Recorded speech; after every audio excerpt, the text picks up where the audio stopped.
മിശിഹായിൽ പ്രിയപ്പെട്ടവരെ, നമ്മൾ ഇന്ന് ഇസ്ഹാക്കിൻ്റെ മകനായ യാക്കോബിനെ കുറിച്ചുള്ള പഠനം തുടർന്നുകൊണ്ട് അദ്ദേഹത്തിൻ്റെ ജീവിതത്തിലെ രണ്ടാമത്തെയും അവസാനത്തെയുമായ ഘട്ടം ശ്രദ്ധ കേന്ദ്രീകരിക്കുന്നു. അതായത് തൻ്റെ അമ്മായിയപ്പനായ ലാബാനിൽ നിന്ന് വേർപിരിഞ്ഞ നിമിഷം മുതൽ കാനാനിൽ അടക്കം ചെയ്യുന്നതുവരെയുള്ള ഭാഗമാണ് ഈ രണ്ടാം ഘട്ടത്തിൽ നമ്മൾ കാണുക. യാക്കോബ് സഹോദരൻ ഏശാവിൻ്റെ കുതികാൽ പിടിച്ച് ഇരട്ടകളിൽ രണ്ടാമനായി ജനിച്ചു. ഇളയവനെങ്കിലും പരമ്പരാഗതമായി ആദ്യജാതന് ലഭിക്കേണ്ട ജന്മാവകാശവും അനുഗ്രഹവും യാക്കോബ് നേടി. തന്മൂലമുണ്ടായ ഏശാവിൻ്റെ കോപത്തിൽ നിന്ന് രക്ഷപ്പെടാൻ യാക്കോബ് ഹാരാനിലേക്ക് ഓടിപ്പോയി. വഴിമധ്യേ ബഥേലിൽ ഒരു സ്വർഗീയ സ്വപ്നത്തിൽ സ്വർഗവും ഭൂമിയുമായി ബന്ധിപ്പിക്കുന്ന ഒരു ഗോവണിയുടെ ദർശനം അദ്ദേഹത്തിനുണ്ടായി. അപ്പോൾ ദൈവം അവനുമായി ഉടമ്പടി വാഗ്ദാനം പുതുക്കുകയും അവൻ്റെ ജീവിതത്തിൽ ദൈവിക സംരക്ഷണവും അനുഗ്രഹവും ഉറപ്പാക്കി. ഹാരാനിൽ യാക്കോബ് തൻ്റെ അമ്മാവനായ ലാബാനെ 20 വർഷം സേവിച്ചു.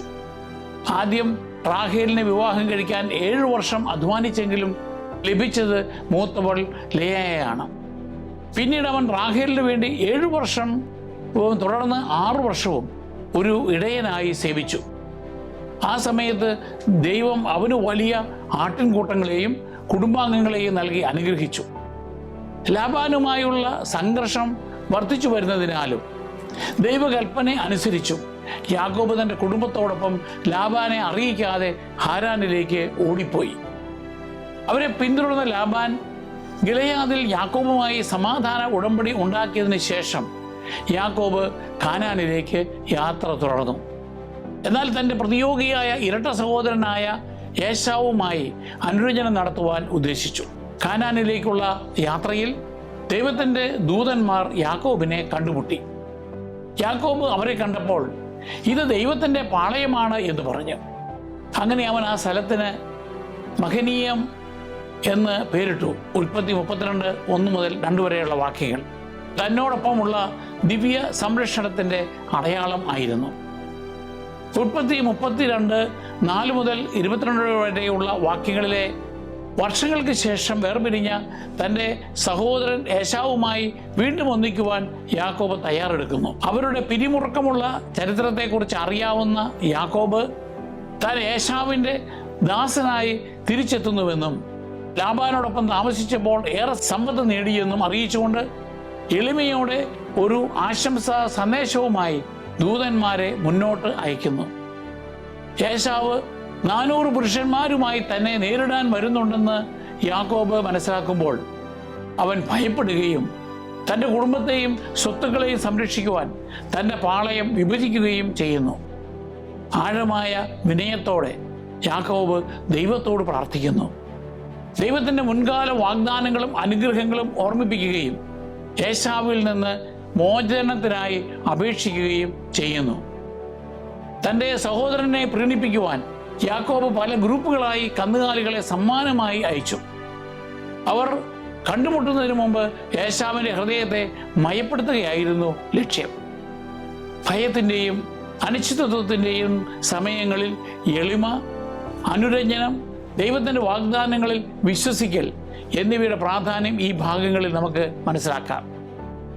പ്രയാസകരമായ സാഹചര്യങ്ങളിൽ പ്രായോഗിക നടപടികൾ സ്വീകരിക്കുന്നത് ബുദ്ധിസഹജമാണെങ്കിലും പ്രാർത്ഥനയിലൂടെയും ദൈവത്തിൻ്റെ വിശ്വസ്തതയിലുള്ള ആശ്രയത്തിലൂടെയുമാണ് യഥാർത്ഥ സമാധാനം ലഭിക്കുന്നത് എന്ന് യാക്കോബ് നമുക്ക് കാണിച്ചു തരുന്നു. ഏശാവിൻ്റെ മുമ്പാകെ തന്നെത്താൻ താഴ്ത്തി സമാധാനം തേടാനുള്ള അവൻ്റെ സന്നദ്ധതയും വിനയവും ഔദാര്യവും വിശ്വാസത്തിൽ വേരൂന്നിയ ഹൃദയത്തോടെ നാമും എങ്ങനെ പിരിമുറുക്കമുള്ള ബന്ധങ്ങളെ സമീപിക്കണമെന്ന് പ്രതിഫലിപ്പിക്കുന്നു. ഉൽപ്പത്തി 32:23-33 വരെയുള്ള വാക്യങ്ങളിൽ യാക്കോബ് നദിക്ക് കുറുകെ കുടുംബത്തെ അയച്ചതിന് ശേഷം തനിച്ചായ യാക്കോബ് രാത്രി മുഴുവനും അവനുമായി മല്ലിടുന്ന ഒരു നിഗൂഢ മനുഷ്യനെ കണ്ടുമുട്ടുന്നു. ശാരീരിക ബുദ്ധിമുട്ടും ഇടുപ്പിന് സ്ഥാനഭ്രംശം സംഭവിച്ച പരിക്കുമുണ്ടായിരുന്നിട്ടും അവൻ്റെ അനുഗ്രഹം ലഭിക്കുന്നതുവരെ യാക്കോബ് അവനെ പോകുവാൻ അനുവദിച്ചില്ല. ഒരു ദിവ്യനായി തന്നെ വെളിപ്പെടുത്തിയ ആ മനുഷ്യൻ അവനെ അനുഗ്രഹിക്കുകയും യാക്കോബ് എന്ന പേരിന് പകരം ദൈവവുമായി പോരാടുന്നവനെന്ന് അർത്ഥം വരുന്ന ഇസ്രായേൽ എന്നാക്കി മാറ്റുകയും ചെയ്യുന്നു. യാക്കോബിൻ്റെ സ്വഭാവത്തിലും ദൗത്യത്തിലും വന്ന പരിവർത്തനത്തെ ഇത് സൂചിപ്പിക്കുന്നു. ഞാൻ ദൈവത്തെ മുഖാമുഖം കണ്ടു, എന്നിട്ടും എൻ്റെ ജീവൻ രക്ഷിക്കപ്പെട്ടു എന്ന് പറഞ്ഞുകൊണ്ട് യാക്കോബ് ആ സ്ഥലത്തിന് പെനിയേൽ എന്ന് പേരിട്ടു. കൂടിക്കാഴ്ചയ്ക്ക് ശേഷം അവൻ മുടന്തി നടന്ന് അവൻ്റെ ദിവ്യ കൂടിക്കാഴ്ചയുടെ ഒരു ശാശ്വത അടയാളമാണത്. ആഴത്തിലുള്ള പരിവർത്തനം പലപ്പോഴും പോരാട്ടത്തിലൂടെയാണ് സംഭവിക്കുന്നത് എന്ന് ഈ സംഭവം നമ്മെ പഠിപ്പിക്കുന്നു. ഉൽപ്പത്തി 33 അധ്യായം 1 മുതൽ 20 വരെയുള്ള വാക്യങ്ങളിൽ യാക്കോബും ഏശാവും തമ്മിൽ ദീർഘകാലമായി പ്രതീക്ഷിച്ചിരുന്ന കൂടിക്കാഴ്ച സംഭവിക്കുന്നു. ഏശാവ് 400 പുരുഷന്മാരുമായി അടുക്കുമ്പോൾ യാക്കോബ് തൻ്റെ കുടുംബത്തെ ഇപ്രകാരം അണിനിരത്തി. ആദ്യം വേലക്കാരികളെയും അവരുടെ കുട്ടികളെയും, പിന്നീട് ലേയായെയും അവളുടെ മക്കളെയും, ഒടുവിൽ റാഹേലിനെയും ജോസഫിനെയും നിർത്തി. യാക്കോബ് ഏവരുടെയും മുമ്പിൽ നീങ്ങി. ആഴമായ വിനയത്തിൻ്റെയും ആദരവിൻ്റെയും അടയാളമായി അയാൾ ഏശാവിൻ്റെ മുമ്പിൽ 7 തവണ നിലത്ത് കുമ്പിട്ടു. യാക്കോബിൻ്റെ അത്ഭുതവും ആശ്വാസവും പകർന്നുകൊണ്ട് ഏശാവ് ഓടി വന്ന് അവനെ ആലിംഗനം ചെയ്തു. കണ്ണീരോടെ ചുംബിച്ചുകൊണ്ട് യഥാർത്ഥ ക്ഷമയും വാത്സല്യവും ഏശാവ് പ്രകടമാക്കി. യാക്കോബിൻ്റെ കുടുംബത്തെക്കുറിച്ചും മുമ്പ് കണ്ടുമുട്ടിയ കന്നുകാലികളെയും കുറിച്ച് ഏശാവ് അന്വേഷിക്കുമ്പോൾ അവ തൻ്റെ സഹോദരൻ്റെ പ്രീതി നേടാൻ വേണ്ടിയുള്ള സമ്മാനങ്ങളാണെന്ന് യാക്കോബ് വിശദീകരിക്കുന്നു. ഏശാവ് ആദ്യം സമ്മാനങ്ങൾ നിരസിച്ചെങ്കിലും യാക്കോബ് നിർബന്ധിച്ചതിനാൽ ഏശാവ് അവ സ്വീകരിക്കുന്നു. ഏശാവ് യാക്കോബിനെ തന്നോടൊപ്പം യാത്ര ചെയ്യുവാൻ ക്ഷണിക്കുന്നു. എന്നാൽ യാക്കോബ് തൻ്റെ കുട്ടികളുടെയും കന്നുകാലികളുടെയും ആവശ്യങ്ങൾ ചൂണ്ടിക്കാട്ടി ആ അഭ്യർത്ഥന മാന്യമായി നിരസിക്കുന്നു. ഏശാവ് സംരക്ഷണം വാഗ്ദാനം ചെയ്യുന്നു. എന്നാൽ യാക്കോബ് അവനെ സേയീരിലേക്ക് മടങ്ങാൻ അനുവദിച്ചുകൊണ്ട് സുക്കോത്തിലേക്ക് പതുക്കെ യാത്ര ചെയ്യുന്നു. അവിടെ യാക്കോബ് ഒരു വീടും കന്നുകാലികൾക്ക് കൂടാരങ്ങളും പണിയുന്നു. ആ സ്ഥലത്തിന് പേര് നൽകി. പിന്നീട് അവൻ കാനാൻ ദേശത്തെ ശെഖേമിൽ എത്തുകയും തൻ്റെ കൂടാരം സ്ഥാപിക്കുന്ന സ്ഥലം വാങ്ങുകയും ഒരു യാഗപീഠം സ്ഥാപിക്കുകയും അത് ഇസ്രായേലിൻ്റെ ദൈവമായ ഏലിന് സമർപ്പിക്കുകയും ചെയ്യുന്നു.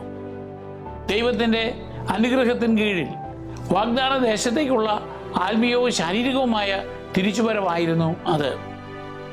ഈ ഭാഗം അനുരഞ്ജനത്തിൻ്റെയും എളിമയുടെയും ദൈവത്തിൻ്റെ കരുതലിലുള്ള വിശ്വാസത്തിൻ്റെയും ശക്തി പ്രകടിപ്പിക്കുന്നു.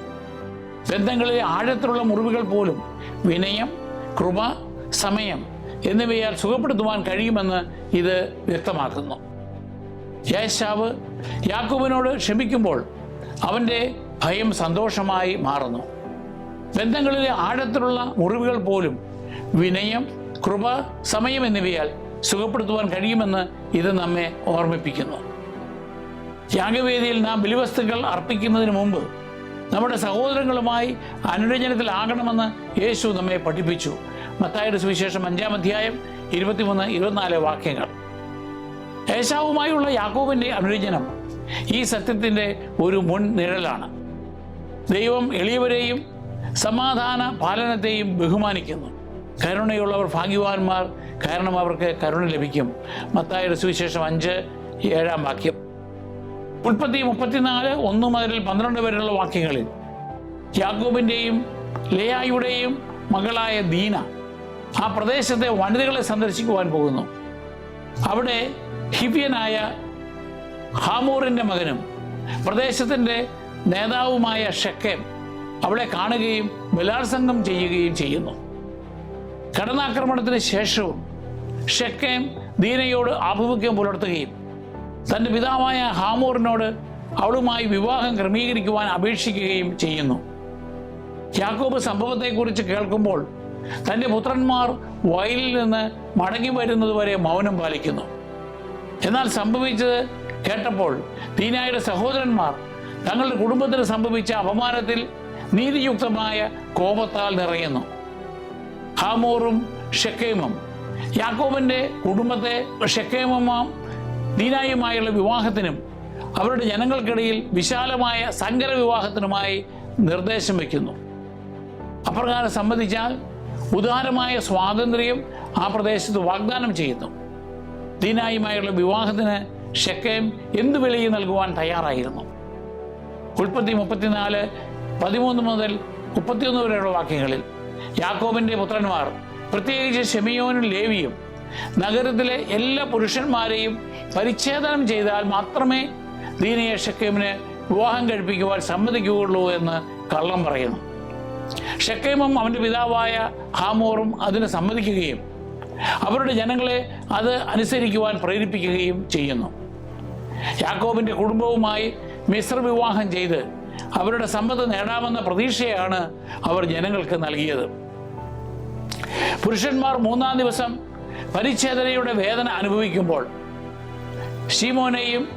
ശീമോനും ലേവിയും നഗരം ആക്രമിക്കുകയും ഷെക്കേമും ഹാമോറും ഉൾപ്പെടെ എല്ലാ പുരുഷന്മാരെയും വധിക്കുകയും ദീനയെ രക്ഷപ്പെടുത്തുകയും നഗരം കൊള്ളയടിക്കുകയും ചെയ്യുന്നു. യാക്കോബിന്റെ മറ്റു പുത്രന്മാർ അതിൽ പങ്കുചേർന്ന് കന്നുകാലികളെയും സമ്പത്തിനെയും സ്ത്രീകളെയും കുട്ടികളെയും അപഹരിക്കുന്നു. ചുറ്റുമുള്ള ജനതകൾക്ക് വെറുപ്പുണ്ടാക്കി കുടുംബത്തെ അപകടത്തിലാക്കിയതിന് ശെമയോനെയും ലേവിയെയും യാക്കോബ് ശാസിക്കുന്നു. എന്നാൽ തങ്ങളുടെ സഹോദരിയുടെ മാനം ഉയർത്തിപ്പിടിക്കുവാനാണ് അവ ചെയ്തത് എന്ന് ശഠിച്ചുകൊണ്ട് അവർ തങ്ങളുടെ ക്രൂരതയെ ന്യായീകരിക്കുന്നു. പിന്നീട് മരണക്കിടക്കയിൽ യാക്കോബ് ശെമയോന്റെയും ലേവിയുടെയും കോപത്തെ വ്യക്തമായി ശപിച്ചു. അവരുടെ ഉഗ്രമായ കോപവും ക്രൂരമായ ക്രോധവും ശപിക്കപ്പെടട്ടെ. ഞാൻ അവരെ യാക്കോബിൽ വിഭജിക്കും, ഇസ്രായേലിൽ ചിതറിക്കുകയും ചെയ്യും എന്ന് പറഞ്ഞു. ഈ പ്രതികരണം യാക്കോബിന്റെ നേതൃത്വത്തിൽ വന്ന ധാർമ്മിക പരിണാമത്തെ സൂചിപ്പിക്കുന്നു. അവൻ പ്രതികാരത്തെ നീതിയാൽ ലഘൂകരിക്കുവാൻ പഠിക്കുകയായിരുന്നു. തൻ്റെ പിൻഗാമികൾക്ക് പിൽക്കാലത്ത് ലഭിക്കുവാനിരിക്കുന്ന കൊല്ലരുതേ എന്ന ദൈവകൽപ്പനയെ അവൻ മുൻകൂട്ടി കാണിച്ചു. പാപത്തിൻ്റെ ഗുരുതരമായ അനന്തരഫലങ്ങളെയും നീതിയുടെയും മനുഷ്യന്റെ അന്തസ്സിനോടുള്ള ആദരവിൻ്റെയും പ്രാധാന്യത്തെ ഈ ഭാഗം എടുത്തു കാണിക്കുന്നു. നീതിക്കായുള്ള ആഗ്രഹം മനസ്സിലാക്കാവുന്നതാണ് എങ്കിലും വഞ്ചനയും അക്രമവും കൊണ്ട് പ്രചോദിക്കപ്പെടുന്ന പ്രതികാരം കൂടുതൽ ദോഷത്തിലേക്കും ധാർമ്മിക പരാജയത്തിലേക്കും നയിക്കുന്നുവെന്ന് ഈ ഭാഗം നമ്മെ ഓർമ്മിപ്പിക്കുന്നു. യഥാർത്ഥ നീതി മനുഷ്യന്റെ കോപത്തെയല്ല, ദൈവത്തിൻ്റെ നീതിയെ പ്രതിഫലിപ്പിക്കണം. ഉൽപ്പത്തി 35-ാം അധ്യായം 1 മുതൽ 15 വരെയുള്ള വാക്യങ്ങളിൽ കാണുന്ന പ്രകാരം ഏശാവിൽ നിന്ന് പലായനം ചെയ്തപ്പോൾ യാക്കോബിന് ആദ്യമായി പ്രത്യക്ഷപ്പെട്ട പുണ്യസ്ഥലമായ ബേഥേലിലേക്ക് മടങ്ങുവാൻ ദൈവം യാക്കോബിനോട് കൽപ്പിക്കുന്നു. അതിനുവേണ്ട തയ്യാറെടുപ്പിനായി അന്യദൈവങ്ങളെ ഒഴിവാക്കുവാനും സ്വയം ശുദ്ധീകരിക്കുവാനും വസ്ത്രം മാറ്റാനും യാക്കോബ് തൻ്റെ കുടുംബത്തോട് പറയുന്നു. മാനസാന്തരത്തെയും പുതുക്കലിനെയും പ്രതീകാത്മക പ്രവൃത്തികളായിരുന്നു അവ. അവർ നീങ്ങുമ്പോൾ അയൽ നഗരങ്ങളിൽ ദൈവം ഭയം വീഴ്ത്തിയതിനാൽ അവർക്ക് സുരക്ഷിതരായി യാത്ര ചെയ്യുവാൻ കഴിഞ്ഞു. ബേഥേലിൽ ചെന്നപ്പോൾ യാക്കോബ് ഒരു യാഗപീഠം പണിയുകയും ദൈവം തൻ്റെ ഉടമ്പടി വീണ്ടും ഉറപ്പിക്കുകയും യാക്കോബിനെ ഇസ്രായേൽ എന്ന് പുനർനാമകരണം ചെയ്യുകയും ചെയ്യുന്നു. ജനതകളും രാജാക്കന്മാരും അവനിൽ നിന്ന് വരുമെന്നും അബ്രഹാമിനും ഇസ്ഹാക്കിനും നൽകപ്പെട്ട ദേശം അവൻ്റെ അവകാശം ആയിരിക്കുമെന്നും ദൈവം അവനോട് വാഗ്ദാനം ചെയ്യുന്നു. ഒരു വിശുദ്ധ സ്തംഭം സ്ഥാപിച്ച് അതിൽ വഴിപാടുകൾ സമർപ്പിച്ചുകൊണ്ട് യാക്കോബ് ആ വിശുദ്ധ കൂടിക്കാഴ്ചയെ അടയാളപ്പെടുത്തുന്നു. ആത്മീയ പോരാട്ടങ്ങളോ പരാജയങ്ങളോ ഉണ്ടായ ശേഷം ശുദ്ധീകരിക്കപ്പെട്ട ഹൃദയത്തോടെ ദേവാലയത്തിലേക്ക് മടങ്ങേണ്ടതിൻ്റെ പ്രാധാന്യം ഈ ഭാഗം നമ്മെ ഓർമ്മിപ്പിക്കുന്നു. നമ്മുടെ ജീവിതത്തിൽ ദൈവത്തിൻ്റെ സ്ഥാനം കൈയടക്കുന്ന എന്തും ഉപേക്ഷിക്കുവാനും യാക്കോബിനെ പോലെ അവനോടുള്ള നമ്മുടെ പ്രതിബദ്ധത പുതുക്കുവാനും ദൈവം നമ്മളെ വിളിക്കുന്നു.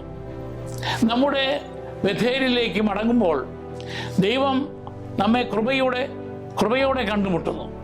അവൻ്റെ വാഗ്ദാനങ്ങൾ വീണ്ടും സ്ഥിരീകരിക്കുന്നു. അവനുമായുള്ള ആഴത്തിലുള്ള കൂട്ടായ്മയിലേക്ക് നമ്മെ ക്ഷണിക്കുന്നു. ഉൽപ്പത്തി 35:16 മുതൽ 29 വരെയുള്ള വാക്യങ്ങളിൽ ബേഥേലിൽ നിന്ന് യാത്ര ചെയ്യുമ്പോൾ യാക്കോബിൻ്റെ കുടുംബം സന്തോഷവും ദുഃഖവും അനുഭവിക്കുന്നു. എഫ്രാത്തിന് സമീപം റാഹേൽ പ്രസവ വേദന അനുഭവിച്ചു. പക്ഷേ രണ്ടാമത്തെ മകനെ പ്രസവിച്ചുകൊണ്ട് ദാരുണമായി മരിച്ചു. അവൾ അവന് ബെനോനി, എൻ്റെ ദുഃഖത്തിൻ്റെ മകൻ എന്ന് പേരിട്ടു. എന്നാൽ യാക്കോബ് അവനെ ബെഞ്ചമിൻ, വലതു കൈയുടെ മകൻ എന്ന് പുനർനാമകരണം ചെയ്തു. ഇത് ദുഃഖത്തിനിടയിലെ പ്രത്യാശയുടെ അടയാളമാണ്. യാക്കോബ് റാഹേലിൻ്റെ ശവകുടീരത്തെ ഒരു വിശുദ്ധ സ്തംഭം കൊണ്ട് അടയാളപ്പെടുത്തി. റാഹേലിൻ്റെ ശവകുടീരം യഹൂദരുടെ ഒരു പ്രധാന ഓർമ്മ സ്ഥലമായി മാറി. നാടുകടത്തപ്പെട്ട ഇസ്രായേലിയർ നൂറ്റാണ്ടുകൾക്ക് ശേഷം അവൾ തൻ്റെ മക്കളെ ചൊല്ലി കരയുന്നത് ഓർക്കുന്ന ഒരു സ്ഥലമാണത്. ജെറേമിയ 31:15. റാഹേൽ തൻ്റെ സന്തതികൾക്കായി മധ്യസ്ഥത വഹിക്കുന്നത് തുടരുന്നുവെന്ന് യഹൂദ പാരമ്പര്യം പറയുന്നു. പുരാതന കാലം മുതൽ യഹൂദന്മാർ അവളുടെ ശവകുടീരത്തിലേക്ക് തീർത്ഥാടനം നടത്തിയിട്ടുണ്ട്. ഹെറോദസ് രാജാവ് 2 വയസ്സ് താഴെയുള്ള ആൺകുട്ടികളെ വധിക്കുന്നത് മത്തായിയുടെ സുവിശേഷത്തിൽ വിവരിക്കുമ്പോൾ തൻ്റെ മക്കളെ ചൊല്ലി കരയുന്ന റാഹേലിൻ്റെ ജെറേമിയായുടെ ചിത്രം വൈകാരികമായി പ്രയോഗിക്കുന്നു. അങ്ങനെ റാഹേലിനെ ഇസ്രായേലിന് നഷ്ടപ്പെട്ട പുത്രന്മാർക്ക് വേണ്ടി വിലപിക്കുന്ന ഒരു ആത്മീയ മാതാവായി ചിത്രീകരിക്കുന്നു. മത്തായി 2-ാം അധ്യായം 16 മുതൽ 18 വരെയുള്ള വാക്യങ്ങൾ. പിൽക്കാലത്ത് റാഹേലിൻ്റെ ആദ്യജാതനായ റൂബൻ തൻ്റെ പിതാവിൻ്റെ വെപ്പാട്ടിയായ ബിൽഹയോടൊപ്പം ശയിക്കുന്നു. അത് ഗുരുതരമായ അപമാനത്തിന് കാരണമാകുന്നു. തുടർന്ന് ബൈബിൾ വിവരണത്തിൽ ഇസ്രായേലിൻ്റെ ഭാവി ഗോത്രപിതാക്കന്മാരായി മാറിയ യാക്കോബിൻ്റെ 12 പുത്രന്മാരുടെ പട്ടിക അവതരിപ്പിക്കുന്നു.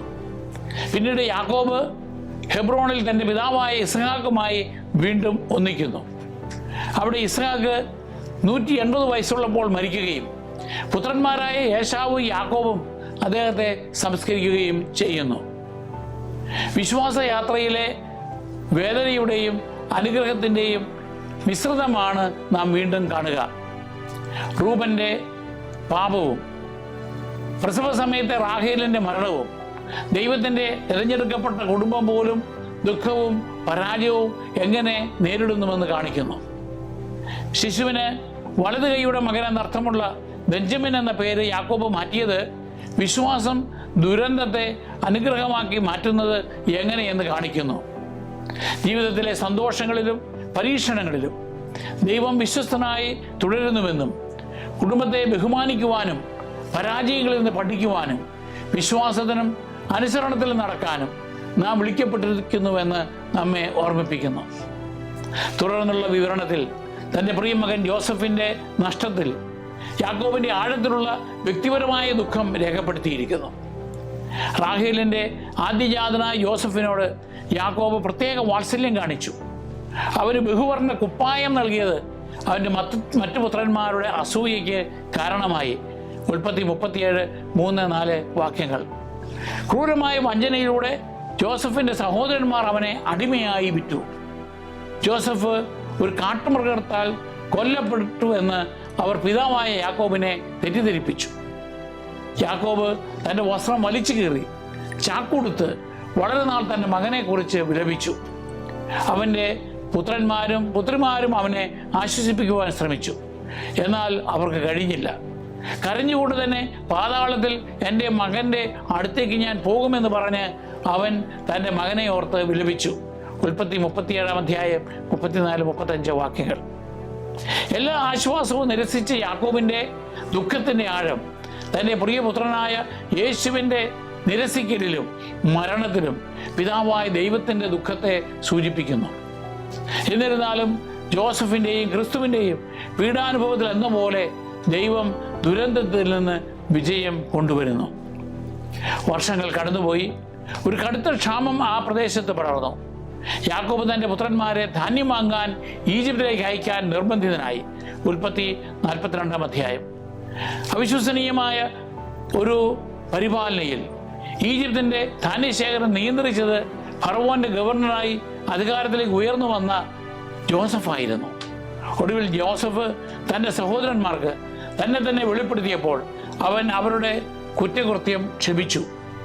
അവിടെ ഭക്ഷണമുണ്ടായിരുന്നതിനാൽ യാക്കോബിൻ്റെ മുഴുവൻ കുടുംബത്തെയും ഈജിപ്തിൽ താമസമാക്കുവാൻ ജോസഫ് ക്ഷണിച്ചു. ഈ വാർത്ത കേട്ടപ്പോൾ വൃദ്ധനായ യാക്കോബ് സ്തബ്ധനായി സന്തോഷിച്ചു. അവൻ പറഞ്ഞു, എനിക്ക് തൃപ്തിയായി. എൻ്റെ മകൻ ജോസഫ് ജീവിച്ചിരിപ്പുണ്ട്.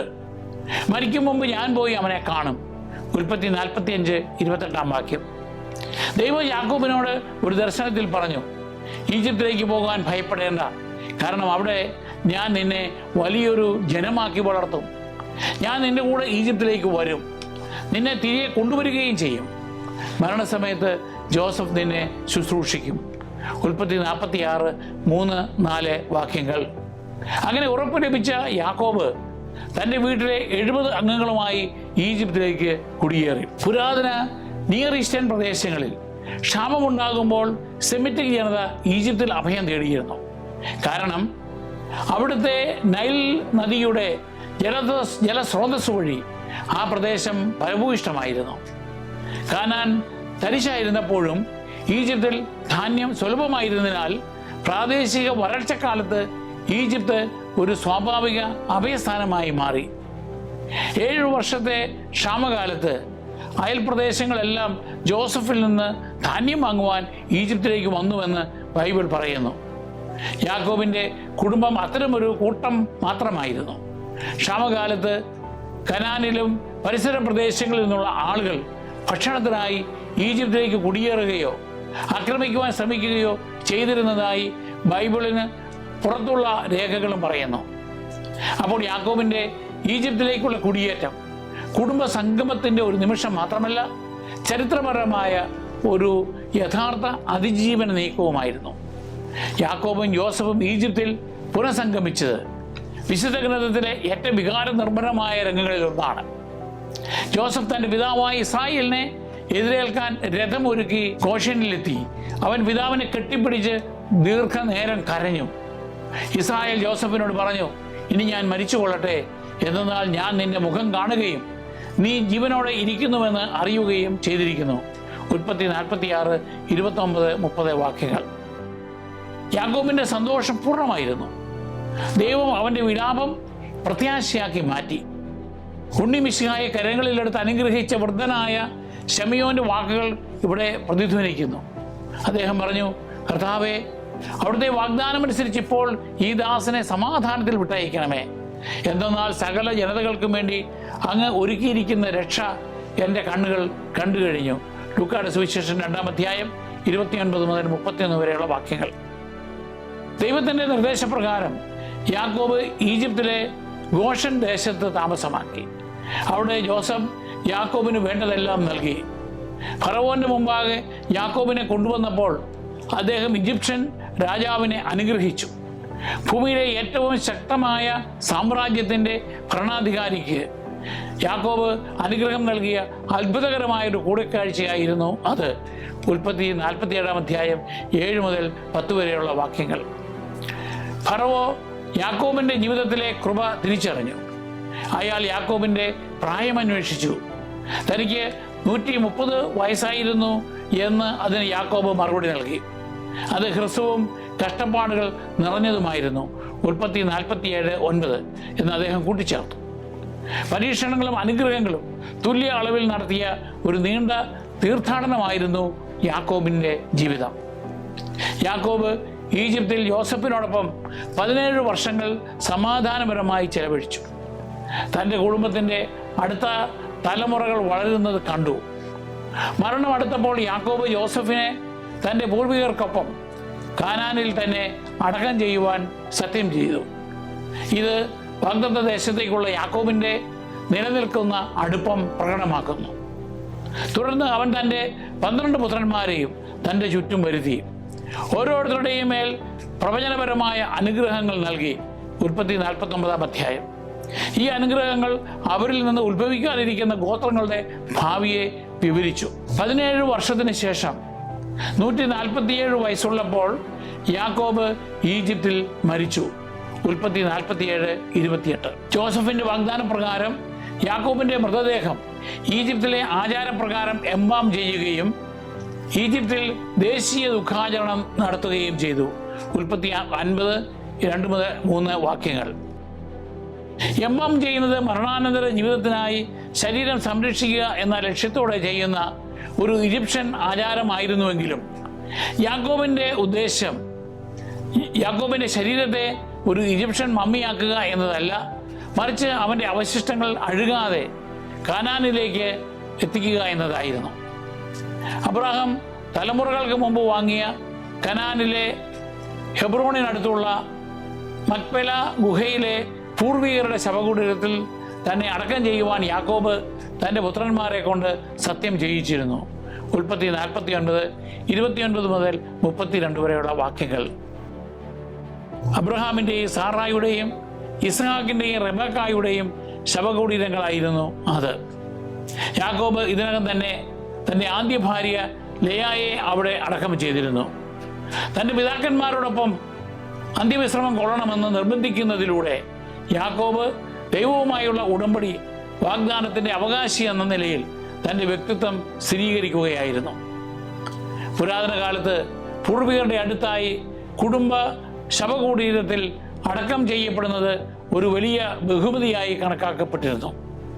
തൻ്റെ പിതാക്കന്മാരോടൊപ്പം വിശ്രമിക്കുവാനുള്ള ആഗ്രഹം കുടുംബ വിശ്വസ്തതയെയും ദൈവത്തിൻ്റെ വാഗ്ദാനങ്ങളിലുള്ള വിശ്വാസത്തെയും പ്രതിഫലിപ്പിച്ചു. കാനാനിലെ അടക്കം ചെയ്യുവാനുള്ള യാക്കോബിൻ്റെ നിർബന്ധം കാനാൻ തൻ്റെ ജനത്തിൻ്റെ യഥാർത്ഥ ഭവനമാണെന്നും ദൈവം അബ്രാഹാമിൻ്റെ പിൻഗാമികൾക്ക് നൽകുമെന്ന് സത്യം ചെയ്ത വാഗ്ദത്ത ദേശമാണെന്നുള്ള അദ്ദേഹത്തിൻ്റെ അചഞ്ചലമായ വിശ്വാസം പ്രകടമാക്കി. യാക്കോബിൻ്റെ ആഗ്രഹങ്ങൾ നിറവേറ്റുവാൻ ജോസഫിന് ഫറവോനിൽ നിന്ന് അനുമതി ലഭിച്ചു. യാക്കോബിൻ്റെ മൃതദേഹം കാനാനിലേക്ക് കൊണ്ടുപോയ ശവസംസ്കാര ഘോഷയാത്ര ശ്രദ്ധേയമാംവിധം വലുതും മാന്യവുമായിരുന്നു. ഫറവോയുടെ വേലക്കാരും കൊട്ടാരത്തിലെ പ്രമാണികളും ഈജിപ്തിലെ തലവന്മാരും അവനോടൊപ്പം പോയി. രഥങ്ങളും കുതിരക്കാരും അവനെ അനുഗമിച്ചു. അത് വലിയൊരു സംഘമായിരുന്നു. യോർദാൻ അക്കരെയുള്ള അത്താദിലെ മെതിസ്ഥലത്തെത്തിയപ്പോൾ അവർ ഉച്ചത്തിൽ വിലപിച്ചു. അവൻ 7 ദിവസം പിതാവിനെ ഓർത്ത് വിലപിച്ചു. ഉൽപ്പത്തി 50-ാം അധ്യായം 7 മുതൽ 11 വരെയുള്ള വാക്യങ്ങൾ. ഒടുവിൽ യാക്കോബിനെ മക്പെല ഗുഹയിൽ അടക്കം ചെയ്തു. ആ വിശുദ്ധ ശവകുടീരത്തിൽ അടക്കം ചെയ്യപ്പെട്ട ഗോത്രപിതാക്കന്മാരിൽ അവസാനത്തെ ആളായിരുന്നു അദ്ദേഹം. പിതാവിൻ്റെ ആഗ്രഹങ്ങൾ നിറവേറ്റിയ ശേഷം ജോസഫും സഹോദരന്മാരും ഈജിപ്തിലേക്ക് മടങ്ങി. ഇനി യാക്കോബിൻ്റെ ജീവിതത്തിൻ്റെ 2ാം പകുതിയിൽ നിന്ന് നമുക്ക് എന്താണ് പഠിക്കാൻ കഴിയുന്നത് എന്ന് നോക്കാം. ഒന്ന്, അനുരഞ്ജനത്തിന് ദൈവത്തിലുള്ള താഴ്മയും വിശ്വാസവും ആവശ്യമാണ്. ഭയവും മുൻകാല സംഘർഷങ്ങളും ഉണ്ടായിരുന്നിട്ടും ഏശാവിൻ്റെ മുമ്പാകെ തന്നെ താഴ്ത്താനുള്ള യാക്കോബിൻ്റെ സന്നദ്ധത തകർന്ന ബന്ധങ്ങളെ സുഖപ്പെടുത്തുന്നതിന് താഴ്മയും ദൈവത്തിൻ്റെ വാഗ്ദാനങ്ങളിൽ ആഴമായ വിശ്വാസവും ആവശ്യമാണെന്ന് നമ്മെ പഠിപ്പിക്കുന്നു. പ്രതികാരത്തിന് പകരം അനുരഞ്ജനം തിരഞ്ഞെടുക്കുമ്പോൾ പലപ്പോഴും ക്ഷമയും സമാധാനവും ലഭിക്കുന്നു. 2, പോരാട്ടത്തിലൂടെയാണ് ആത്മീയ പരിവർത്തനം ലഭിക്കുന്നത്. യബ്ബോക്ക് നദിയിൽ ദിവ്യരൂപവുമായുള്ള യാക്കോബിൻ്റെ ഗുസ്തി വ്യക്തിപരമായ വളർച്ചയും ആത്മീയ പക്വതയും പലപ്പോഴും പോരാട്ടത്തിൽ നിന്ന് എങ്ങനെ ജനിക്കുന്നു എന്നതിൻ്റെ ശക്തമായ ഒരു ചിത്രമാണ്. നമ്മുടെ വ്യക്തിത്വത്തെ പുനർനിർമ്മിക്കുന്നതിനും അവരിലുള്ള നമ്മുടെ ആശ്രയത്വം ആഴത്തിലാക്കുന്നതിനും ദൈവം ഈ നിമിഷങ്ങളെ ഉപയോഗിക്കുന്നു. 3, ദൈവത്തിൻ്റെ വിശ്വസ്തത മനുഷ്യ ബലഹീനതകളിൽ ജയിക്കുന്നു. റൂബൻ്റെ അപമാനവും ശിമിയോന്റെയും ലേവിയുടെയും അക്രമാസക്തമായ പ്രതികാരവും ഉൾപ്പെടെ യാക്കോബിൻ്റെ കുടുംബത്തിലെ പരാജയങ്ങളും പാപങ്ങളും ഉണ്ടായിരുന്നിട്ടും ദൈവത്തിൻ്റെ ഉടമ്പടിയും പദ്ധതിയും നിലനിൽക്കുന്നു. അവൻ്റെ കൃപ നമ്മുടെ അപൂർണതകളിലൂടെ പോലും പ്രവർത്തിക്കുന്നു, നമ്മെ അവൻ്റെ ആത്യന്തിക ലക്ഷ്യങ്ങളിലേക്ക് നയിക്കുന്നു. 4, ദുഃഖത്തിനപ്പുറമുള്ള പ്രത്യാശ. റാഹേലിൻ്റെ മരണം മുതൽ ജോസഫിൻ്റെ പ്രത്യക്ഷ നഷ്ടം വരെ യാക്കോബിൻ്റെ ജീവിതം അഗാധമായ ദുഃഖത്താൽ അടയാളപ്പെടുത്തി. എന്നിരുന്നാലും ജോസഫിൻ്റെ പുനഃസ്ഥാപനത്തിലൂടെ ദൈവം അവൻ്റെ ദുഃഖത്തെ സന്തോഷമാക്കി മാറ്റി. നമ്മുടെ ഇരുണ്ട കാലഘട്ടങ്ങളിൽ പോലും ദൈവത്തിന് വീണ്ടെടുപ്പും പ്രത്യാശയും കൊണ്ടുവരുവാൻ കഴിയുമെന്ന് ഇത് നമ്മെ ഓർമ്മിപ്പിക്കുന്നു. നമുക്ക് പ്രാർത്ഥിക്കാം. സ്വർഗസ്ഥനായ പിതാവേ, അബ്രാഹത്തിൻ്റെയും ഇസ്ഹാക്കിൻ്റെയും യാക്കോബിൻ്റെയും ദൈവമേ, യാക്കോബിനെ നയിച്ചതുപോലെ ജീവിതത്തിലെ പരീക്ഷണങ്ങളിലൂടെ ഞങ്ങളോടൊപ്പം നടക്കുന്നതിന് നന്ദി അർപ്പിക്കുന്നു. സമാധാനം നേടാനുള്ള ധൈര്യവും ക്ഷമ ചോദിക്കുവാനുള്ള താഴ്മയും നിന്റെ വാഗ്ദാനങ്ങളിൽ വിശ്വസിക്കുവാനുള്ള കഴിവും ഞങ്ങൾക്ക് നൽകണമേ. സമരത്തിലൂടെ ഞങ്ങളുടെ ഹൃദയങ്ങളെ രൂപാന്തരപ്പെടുത്തുകയും ദുഃഖത്തിലും സന്തോഷത്തിലും നിന്നോട് ചേർന്ന് നിൽക്കുവാൻ ഞങ്ങളെ പഠിപ്പിക്കുകയും ചെയ്യണമേ. നിന്റെ കൃപ ഞങ്ങളുടെ പരാജയങ്ങളെക്കാൾ വലുതാണെന്നും നീ ഞങ്ങളിൽ ആരംഭിച്ച പ്രവൃത്തി പൂർത്തിയാക്കുവാൻ നീ എപ്പോഴും വിശ്വസ്തനാണെന്നും ഓർമ്മിച്ചുകൊണ്ട് ഞങ്ങൾ എല്ലാ ദിവസവും ജീവിക്കട്ടെ. ആമേൻ.